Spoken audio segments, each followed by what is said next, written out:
Uma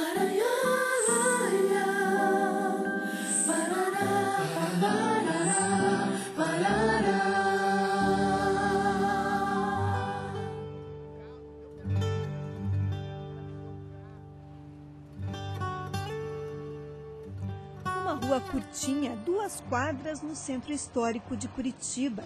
Aqui o movimento de ônibus e de pessoas é grande, intenso, com a personalidade de João Cid Moreira Garcês. Considerado o primeiro urbanista de Curitiba e homenageado nas placas da pequena rua, Moreira Garcês, como ficou conhecido, foi prefeito da capital 2 vezes. Na primeira tinha apenas 35 anos e ficou no poder de 1920 a 1928. 10 anos depois, voltou a assumir o cargo, de 1938 a 1940. Quando eu estava pesquisando a vida dele e quando eu estava pesquisando o trabalho que ele executou, basicamente no Moreira Garcês, no prédio que tem o nome dele, eu fiquei realmente encantado com a pessoa que ele foi. Prefeito de Curitiba 2 ou 3 vezes, realmente eu não me lembro se foi 2 ou 3, mas durante muitos anos ele fez um trabalho pioneiro e um homem que olhava além do seu tempo. Ele tornou Curitiba uma metrópole, ou deu pelo menos as bases para que ela pudesse se tornar uma metrópole. Moreira Garcês nasceu na capital em 17 de março de 1885. Engenheiro civil formado pela Escola Politécnica de São Paulo, voltou para casa disposto a trabalhar no desenvolvimento de Curitiba e fez isso com maestria. Era início do século XX. A Revolução Industrial começava uma transformação em todo o mundo e não foi diferente no Paraná.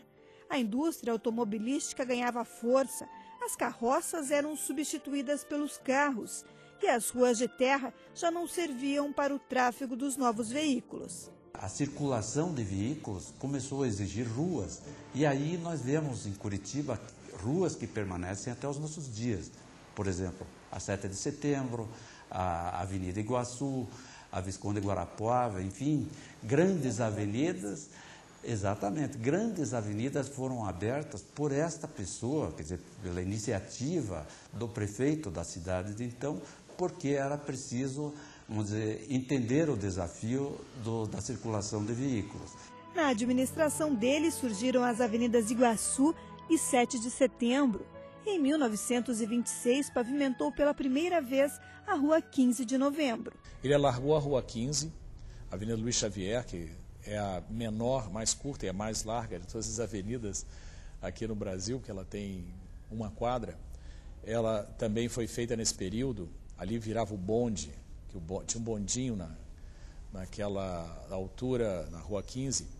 Ele alargou a Rua 15, ele reurbanizou a Visconde Guarapuava, a 7 de Setembro, uma série grande de ruas que hoje conseguiram o fluxo de tráfego de Curitiba graças ao trabalho que ele lançou nos anos 1920 a 30 até 40, quando ele ocupou a prefeitura, nas épocas que ele ocupou a prefeitura. Ele foi um pioneiro.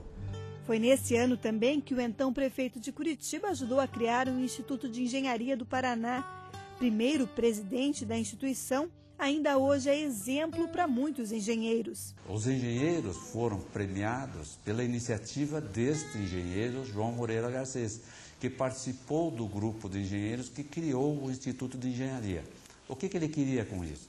Ele imaginava que era preciso que os engenheiros se aglutinassem para dar resposta, vamos dizer, aos desafios que ele já tinha constatado como imensos, né? Bom, tanto ele percebeu a importância desse aspecto, que em 1931 ele participou do grupo que criou a organização, a regulamentação dos engenheiros e arquitetos no Estado.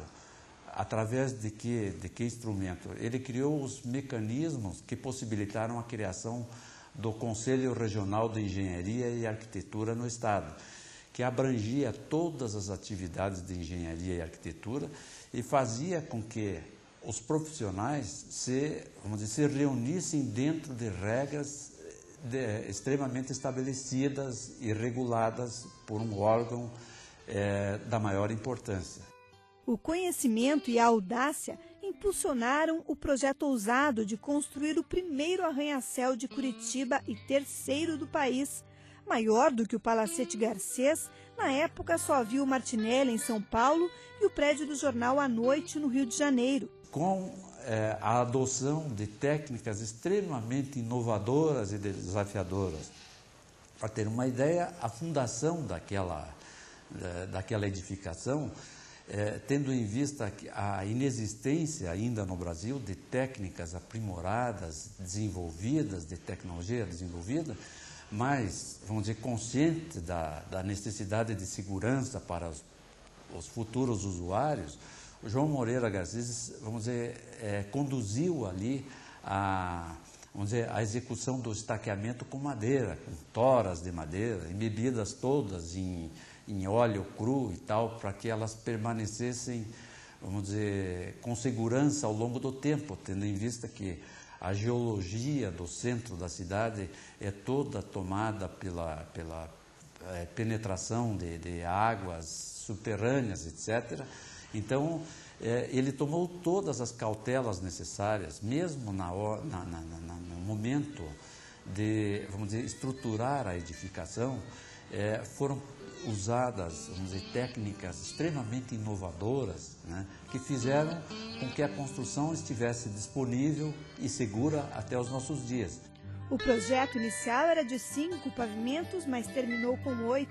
Antes de começar a obra, Moreira Garcês viajou pela Europa. Trouxe de lá a inspiração para construir o edifício. Em 1926 ele pediu o alvará, em 1927 começou a construção, em 1928 ele soube que o edifício Avenida começou a ser construído, onde hoje é a sede do HSBC, que o Bamerindos restaurou inteiramente. Esse prédio ele ia ter também 6 andares, então ele pediu autorização e construiu mais um. Na realidade são 10 pisos, se você considera um subsolo, térreo, sobreloja e mais 8. Então ele dá um total de 10 níveis. Mas ele levantou então um andar a mais para ser o maior. Ele queria que o prédio fosse o maior, esse prédio tinha que ser o maior. E foi uma obra que também sofreu uma modificação muito grande no seu estilo. Ele, durante a construção, me parece que foi nos anos 30, ele esteve visitando Paris, e lá já está o estilo que era Art Nouveau, que era o moda na Europa, já tinha sido lançado nessa década, foi a década da Art Deco, um estilo decorativo que começou basicamente em 1918 e durou até 1935, 40. E isso influenciou, você vê muito em filmes. O estilo Art Deco é o que marca hoje o Garcês como a única obra realmente Art Deco que nós temos no Paraná, tombada pelo nosso IPUC em 1974, 30 anos depois da conclusão do prédio. Ele demorou 18 anos na execução, desde o projeto em 26 até o abitse que ele pediu para o último pavimento, que foi em 44. Depois de pronto, o prédio foi alugado para comerciantes. Foi também sede de várias instituições. Era bastante eclética a divisão de inquilinos. Esse prédio tem algumas coisas históricas muito interessantes. Ele foi sede do consulado alemão durante a guerra. Existe inclusive uma fotografia que eu tenho, o Cid Stefanini foi que me vendeu uma cópia até, da bandeira nazista tremulando no prédio. O arquiteto Eduardo Guimarães foi responsável pela reforma do edifício na década de 80. Buscando resolver problemas na caixa d'água, encontrou por acaso a planta original do prédio assinada pelo engenheiro e se surpreendeu. E o curioso é que nessa demolição eu estava lá pessoalmente quando vi uma pasta no chão junto ao escombro, puxei a pasta, parece até que ele deixou aquilo para mim. Tinham todas as plantas originais, tinha um orçamento com o projeto original do elevador, que nós até estávamos precisando restaurar, da Otis, e eu consegui reproduzir peça por peça em latão esse original. Hoje nós doamos para o IPUC, na época que o presidente do IPUC era o Luiz Hayakawa e o prefeito Cássio Taniguchi. O Shopping Garcês, como passou a ser chamado depois da reforma, funcionou até a década de 90. Atualmente funciona no lugar uma faculdade, mas as características originais do imponente edifício foram mantidas. O empreendedor Moreira Garcês deixou sua marca na capital, seja na placa da pequena rua ou no coração da cidade, no prédio que revolucionou a arquitetura curitibana. Ele era um engenheiro visionário, era um engenheiro que olhava o futuro. Eu realmente vejo que Curitiba tem um nome internacional e eu acho que quem lançou a semente foi o Moreira Garcês. Ele fez um trabalho pioneiro e um homem que olhava além do seu tempo. Ele tornou Curitiba uma metrópole, ou deu pelo menos as bases para que ela pudesse se tornar uma metrópole.